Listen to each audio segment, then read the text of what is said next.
Hey guys, welcome to today's Vehicle Visionary. Today I've borrowed this 2021 Honda Civic Sport Hatchback from my friends at Holmes Honda here in Shreveport, Louisiana. Today's video was requested, and one of the reasons why was I had the person who requested this video wanted to see the Civic hatchback with an automatic transmission, or in this case is what's called a CVT, which is essentially an automatic of sorts, but something other than the manual 6-speed that was in the video I did a few weeks ago with the Sonic Gray Hatchback Sport. So what I'm going to do is I'm going to do my typical walk around tour. I'm going to show the screenshot right now from the Holmes Honda website, but the person who requested the video also asked that I would show what this car would cost in Canada to purchase. So I will put that information on the screen right now as well, from a Canadian website, and I'm not reciting that information because I haven't seen it yet as of the time I'm filming right now, but I can tell you that in American dollars here at Holmes Honda, this particular model comes in under $25,000. Pretty good price for what you get here. The exterior color is called Rally Red, and it does have complementing black interior, and as you can see, of course, you do have the black exterior trim, the black grille, really nice accent colors here on this particular model that match the Rally Red very, very well. Of course, I do like the styling of the front end. There aren't any changes for 2021, but as you can see, it's still a very sporty looking model. Of course, as we all know, there are changes coming for 2022, and as soon as I can feature a 22 Honda Civic here on the Vehicle Visionary YouTube channel, I will do so. And just taking a quick look at the headlights, of course you've got the fog lights down there on the lower portion of the bumper, the LED daytime running lights, and of course this model has multiple safety features including Honda Sensing. And if you want to know more about this model or the other Civic, let's get our models correct, that I showed from the Canadian dealership, I will leave a link to both down in the description of the video. And here under the hood is the 1.5 liter turbocharged direct injection 4-cylinder that motivates this Civic Sport to get down the road.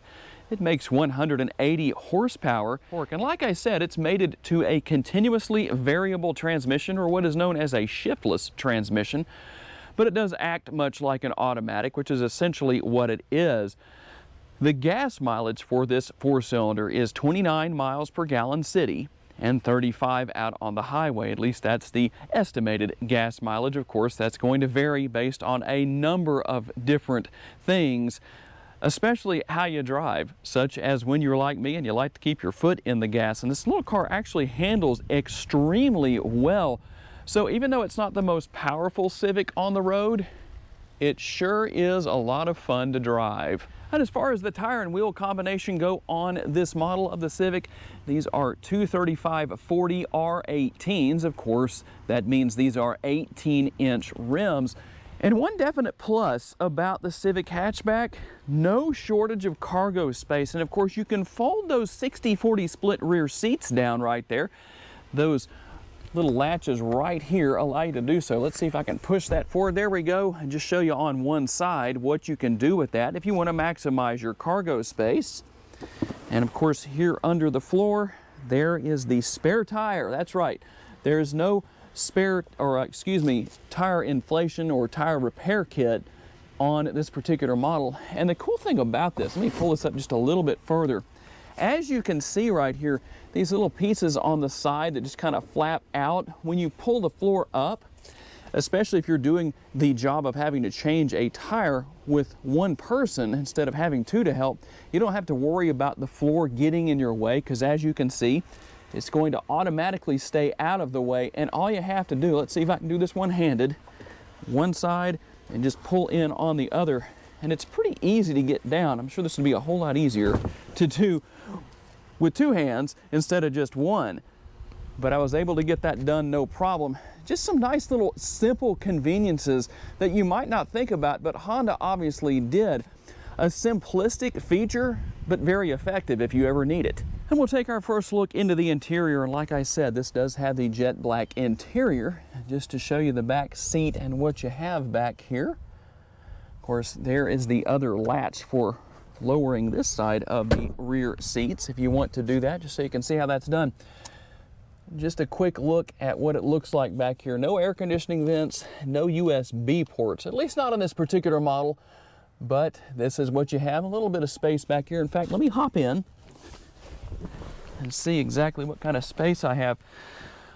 5'10", I'm decently comfortable back here actually. And depending on where the seats are set, of course, will determine leg room, but have a little bit of headroom at 5'10", not a lot, kind of hard to show on the screen right now. You just have to take my word for it. But as long as the driver's seat was in the position that it's in right now, I think I would be okay. I'll just move that down so you can see I have my feet under the seat, but still not too bad like this. I think I could handle this for a few minutes or maybe an hour or two. And as we go to hop into the front seat, of course, I'll just give you a quick look at the driver's side doors. Typical controls, what you would expect right there. And you do have manually adjustable driver and passenger seats. And of course, this being the sport trim level, well, what would you expect in the driver's footwell but sport pedals?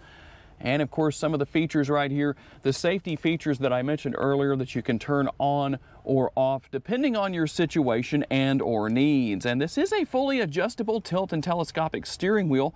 There is a release right down here, if I can find it. There we go. Kind of hard to find in the dark, or it's hard to see on the screen right there. But there it is, and that allows you to adjust the steering wheel depending on your personal preferences. And of course, this model does come with push button start, so we will start the engine up and let you see what the instrument cluster graphics look like. Like I said earlier, no changes for 2020, or 2021, but still very nice looking, very effective, but very excited to see what we wind up with for 2021. And of course, you've got these steering wheel mounted controls here, cruise control and features such as that, steering wheel mounted paddle shifters. And just a quick look around here. Of course, here is the infotainment screen. I'm not going to spend a lot of time on this, but you do have Apple CarPlay and Android Auto integration.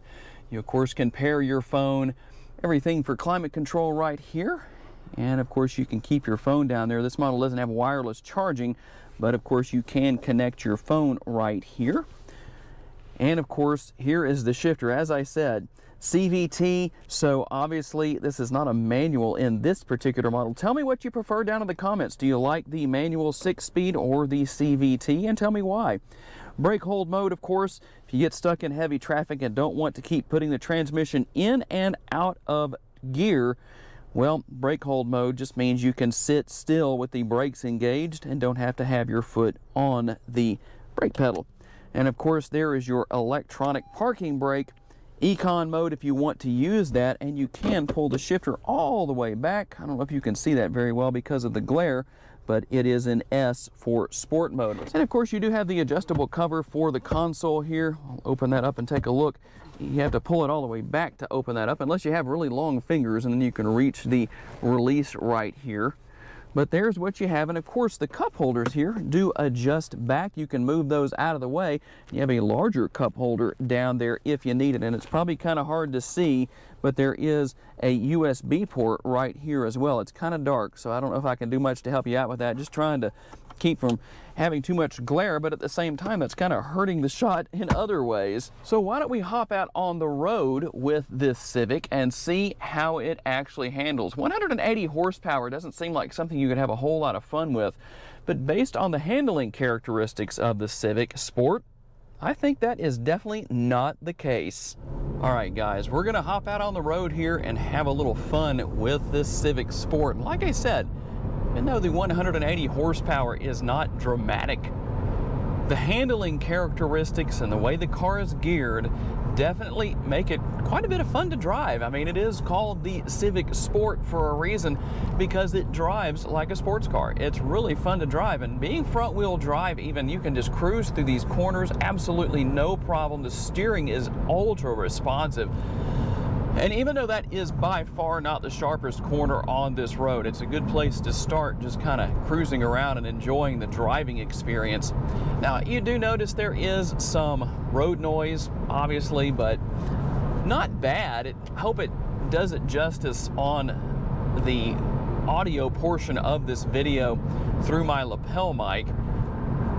But if you had the radio on or somebody to talk to or whatever the case may be, it really wouldn't be bad. It's actually not bad at all. So I'm going to cruise up here. We're going to dive onto the brake pedal just a little bit here going into this corner just to see how the brakes work, and then I'm going to accelerate out of the corner. Absolutely wonderful handling. Very minimal body roll. And by the way, if you're curious about the CVT transmission in this Civic, how many gears does it actually have? I guess that's what you would call it. I am not an expert on these CVTs, but there are 7 different gears. Like I say, I don't know if it's called a gear or what it's called in a CVT transmission. Somebody I'm sure can tell me in the comments, but you do have 7 different speeds or 7 different gears. And so just a little bit of information for those who may wish to know who don't already. But I have to say, I'm actually very impressed with how the Civic performs out on the road. Like I said, it's a really nice balance of performance style handling, even though you don't have a lot of horsepower. But pretty soon here on my YouTube channel, I'm going to feature a 1978 Corvette that has a V8, not a 4-cylinder, a V8 that makes less than 200 horsepower. In fact, I don't remember the exact numbers, but it's probably somewhat comparable to what this 4-cylinder is making under the hood of this model.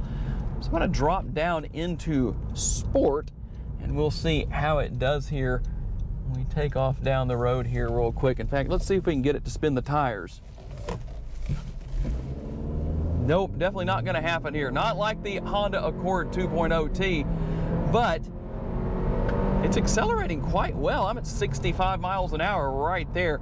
Don't have a timer or anything like that. I keep saying I'm going to get a draggy so we can do some 0 to 60 pulls, but not too bad, I have to say. And of course, you can use the shifter paddles on the steering wheel. I'm going to drop down into gear here. Shifter paddles are very responsive.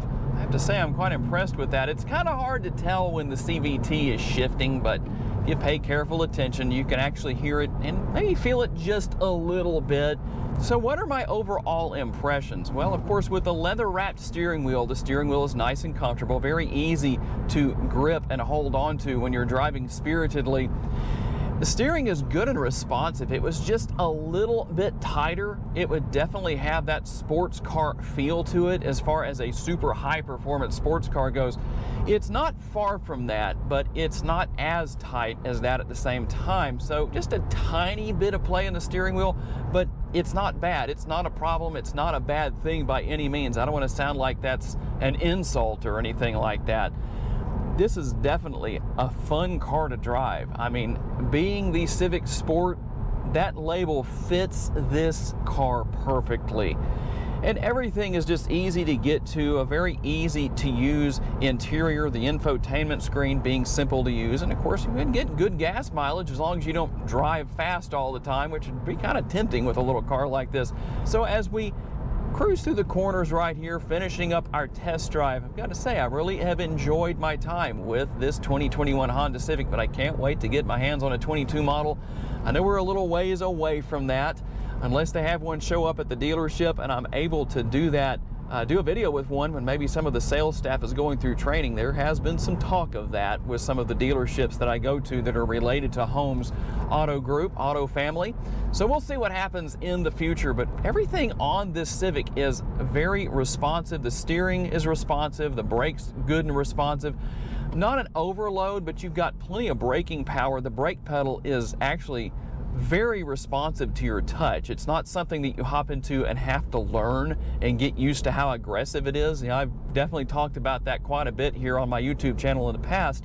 Sometimes you get into vehicles where you have to learn the sensitivity of the brakes. Not a problem here, but that doesn't mean that they're underpowered either. Everything's just enjoyable here. This is a fun car to drive. A little more horsepower would be a lot of fun, and obviously you can do that depending on what you want to spend on a Civic, but for less than $30,000, get more than what you pay for is probably the best way I can describe it. There, I just did it in one little sentence as far as my overall review of the vehicle. You get more than what you pay for. It's a very well priced model, I must say. It'll be very interesting to see what Honda has for us in future models of the Civic. So I hope the individual who requested this video, I hope you liked it. I hope it was helpful in your decision-making process if this is something you're planning to pick up. And like I said, guys, I've got links down in the description of the video to what I showed on the screen as far as the screenshots, not only from Holmes Honda, but the Canadian dealership as well, so I could give the pricing. And hopefully that worked out. So make sure to tell me what you want to see me feature here on the Vehicle Visionary YouTube channel in future videos, and if I can do it, I will definitely do everything I can to get my hands on whatever that model may be. Sometimes that's easier said than done depending on what the vehicle is, but I'll always do my best. Thanks to my friends at Holmes Honda for loaning me this Civic for the day, and all of you for being kind enough to take the time to watch. I look forward to seeing you in my next video, guys. Have a great day. Bye-bye.